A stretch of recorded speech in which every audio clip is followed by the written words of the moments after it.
Hi everyone, it's Vivid Peas and Everything. I found a nice patch of slippery jacks here.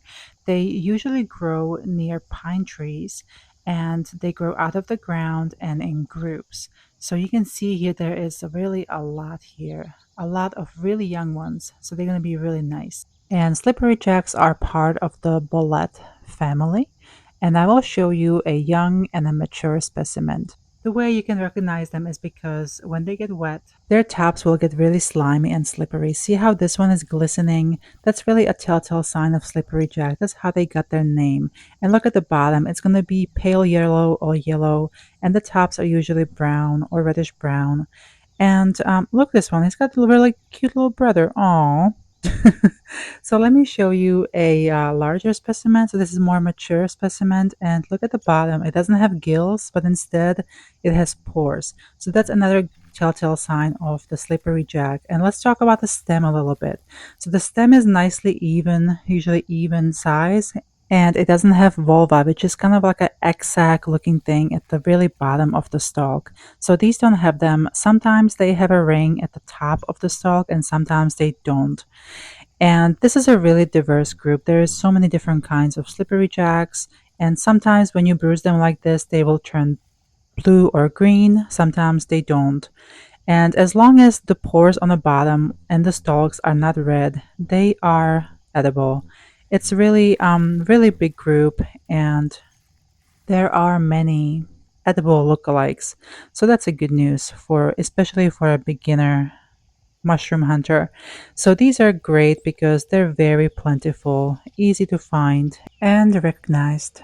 And here you have them, the young one and the mature specimen.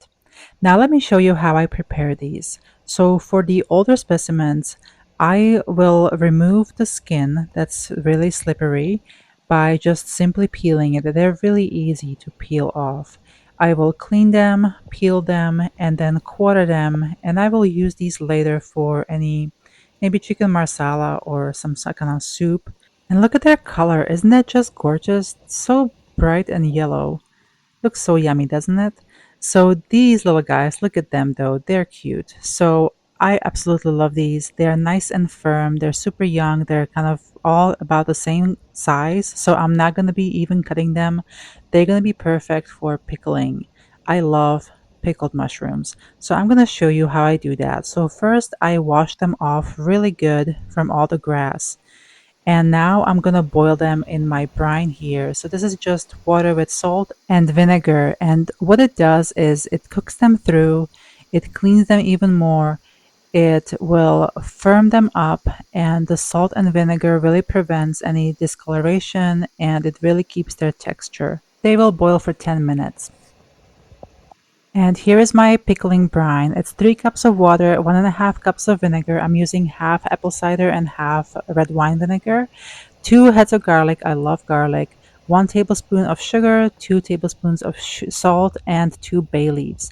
I will be also adding some extra things. I have a fresh thyme, I have some celery greens, and really spicy red jalapenos from the garden.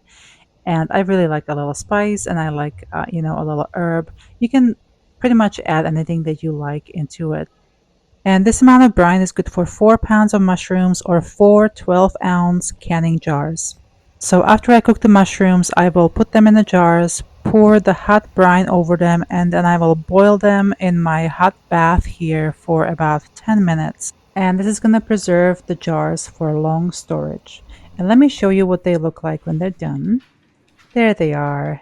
Aren't they gorgeous? I just absolutely love pickled mushrooms. They are a great addition to charcuterie boards or just on top of a salad in the winter.